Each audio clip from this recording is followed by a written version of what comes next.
Hi, this is Phil DeBella, and you're listening to FlashCast by PDB.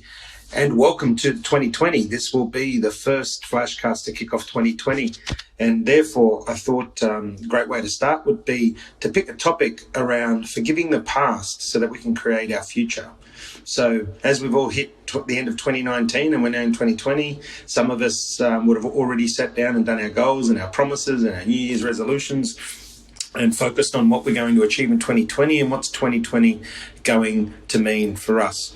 But before we can do that, it's something that I often talk about is we've got to reconcile with our past. We've got to reconcile with 2019 so that we can start 2020 fresh. And for me, it starts late in 2019, normally around November, December. This year was a little bit later in December. I spent the month reflecting and reconciling the past. 2019 was not one of my best years for many different reasons. However, it was important to sit down and reconcile it and get through it and understand it, deal with the emotion, and then move on so that in 2020 I can have an unbelievable year. But with the end of it now gone, 2019, it's all about forgiving and reconciling. And we've all been in situations in our life where we've been shocked, we've been betrayed, we're traumatized, manipulated, abused, one way or another, personally, family, professionally. We've all been through it. And 2019 had a little bit of everything for me. Family, I have to say, was great. And obviously my personal health, it was a big year. However, when it came to some friends and some friendships and some business decisions, it was a testing year for me, but again, no regrets. It's we either win or we learn, and that's something that I now adopt and talk about. But in order to reconcile, we've all got to agree that the emotional gravity of these situations can cause strong impressions in our biology. And in fact, the stronger the emotional reaction to a person, problem, or experience, the more altered internally we become.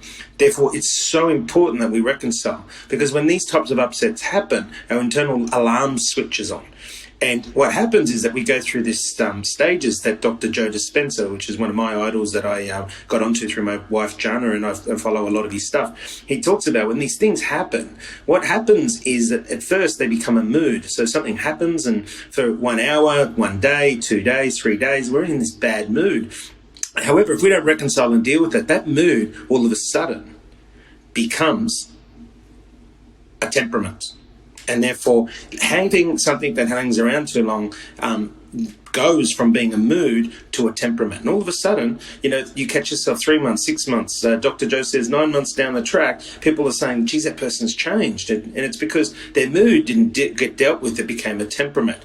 And then from a temperament, if we don't deal with it at that stage, many years later, it becomes our personality. And this is a very brief and perfect way that Dr. Joe explains that it is so important to reconcile when something happens to you, because if you don't deal with it when it's at mood stage, it becomes a temperament, and then if you don't deal with it, a temperament becomes a personality, and all of a sudden you're not that person you never were. And from there, the body's in shock. The body produces all sorts of crazy chemicals that bring on cancers and illnesses and soreness and all sorts of stuff, from as simple as, irritable bowel to right through to stage 4 cancers and all the rest of it. But if you want to know more about that, research Dr. Joe Dispenza. He is truly world class. But 2020 for me is all about the future. And again, to be able to make sure that it's about new adventures for me. It's going to be about love. It's going to be about kindness. It's going to be about drive and determination as I enter a new era in terms of work.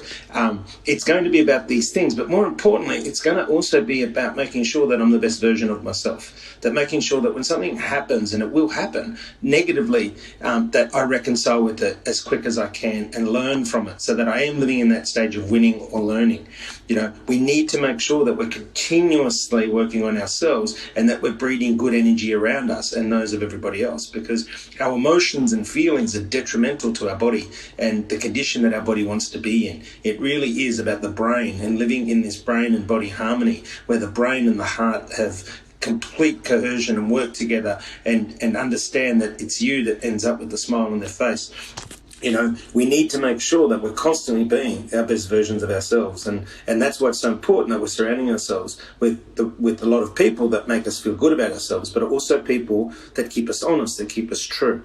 We need to make sure that we are, living for the future and not spending too much time looking in the revision mirror, because when we spend too much time looking in the revision mirror, this is where we get the bad parts of life, the depression. We get hard on ourselves. We need to put our attention and we need to put our energy into forward, not in the revision mirror with problems. We need to make sure that we hit 2020 looking at what we're going to do differently. What are we going to do better? What did we learn from in 2019? What are the things that we want to be known for, achieve? What's going to make us have this vital energy that creates a future, destiny, optimal health, or mysterious experiences? What is it that we're going to do?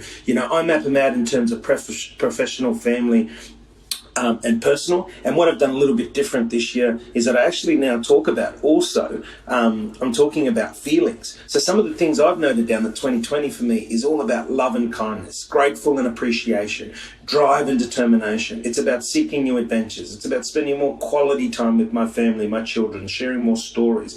It's also more meditation for me. It's also more about working on my brain, not just my body. And it's also about getting out there and helping professionally now, helping people be the best versions of themselves. How can I help people accelerate their potential? That's what 2019 has taught me, so that I can set my goals up for 2020 to be that. Is around people experiences, more around emotions, more around the brain, more about creating new, for me, vibrancies, neurons in the brain. It's phenomenal. As I said, I've been doing a lot of more work around Dr. Joe Dispenza. And a lot of his stuff is just phenomenal. It makes complete sense. He's an artist of taking the complex of science and breaking it down to everyday language that people can completely understand. And, he talks about that. I've really embraced that, we need to have goals. We need to have dreams. Obviously, dreams without goals just stay dreams. Dreams with goals become a vision. Now, but you need to attach feelings and emotions behind that. How does something make you feel? Because at the end of the day, that is what drives us. Drive is all about feelings. You put on an inspirational video and all of a sudden your senses are alive. Your brain wakes up. You've got this burning energy. You're on the treadmill, you're running faster. However, if you put something that's quite depressive on, you'll find that you lose motivation, all the rest of it. This is who we are as people. This is all the stuff that I've reconciled in 2019 to drive forward in 2020.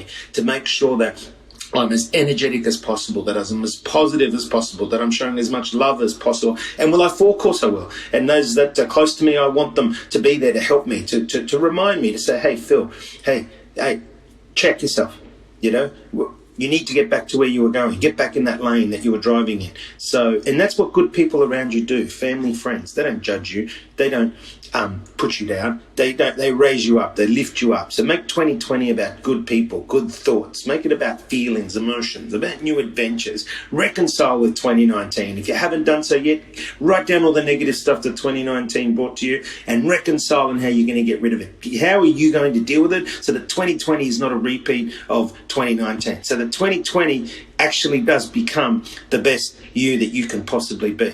That is what you need to do in 2020. That's what I would love you and encourage you to be doing. It's all about your will. It's all about your determination. It's all about creating amazing memories, creating memories that you will live and help drive you to create more memories. Then you're going to be ready to create a new future. So you've been listening to Phil DeBella. This is FlashCast by PDB. Welcome to 2020. Here's to a happy new year, forgiving the past and using all of that liberated vitality and energy to create a new future for you. Go and be the best you can be. Until next time, remember that people's limitations are often self-imposed. This is Phil DeBella, and this is FlashCast by PDB.